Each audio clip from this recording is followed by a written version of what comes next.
Hello, I'm Aseel Baidoun, the Advocacy and Campaigns Manager working for Medical Aid for Palestinians, and I'm based in the West Bank.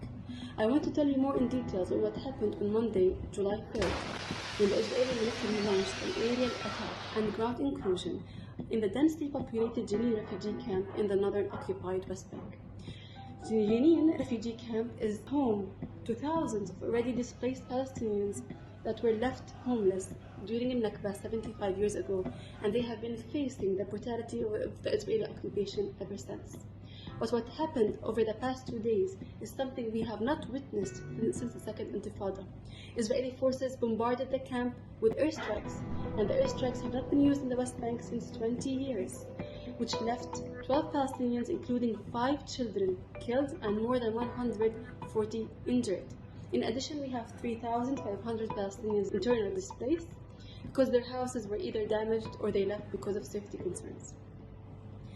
During the attack on Jenin, MAP has been following the situation on the ground and was working really closely with the Ministry of Health and the Health Cluster to coordinate the best needed response.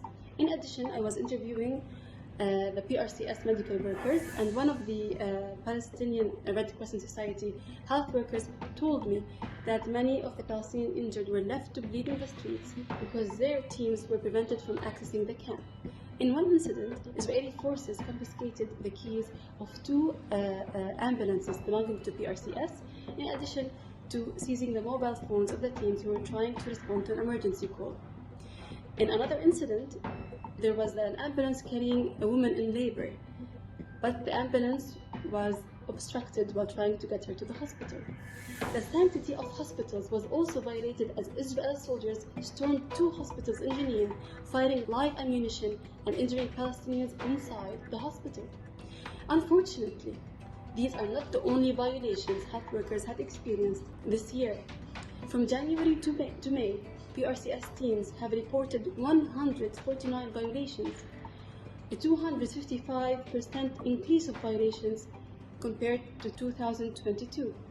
In a startling development, the PRCS has begun to provide their medical teams with bulletproof vests and helmets, as if they were soldiers. In addition to MAP's partner in the West Bank, the Palestinian Medical Relief Society, their teams are also requesting some kind of protection for the emergency responders. These most recent incidents reflect a persistent and clear patterns of attacks on Palestinian health workers over many years, and Israel's disregard for its obligation under international law is really salient.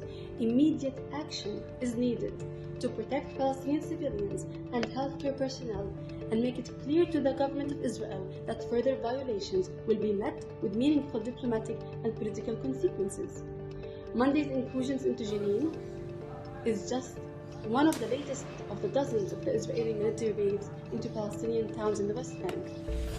The Israeli forces and settlers have so far this year killed 157 Palestinians, which surpassed already the number in 2022, where the UN declared that it was the deadliest year for Palestinians since they started recording in 2005.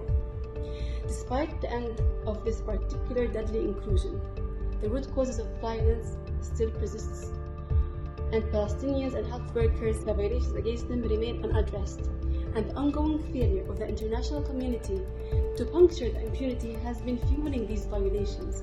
We need to ensure that paramedics and ambulance teams do not remain in the firing line.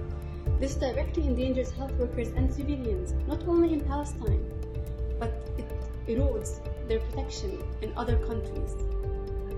No country must be permitted to exhibit these violations against international law with no accountability.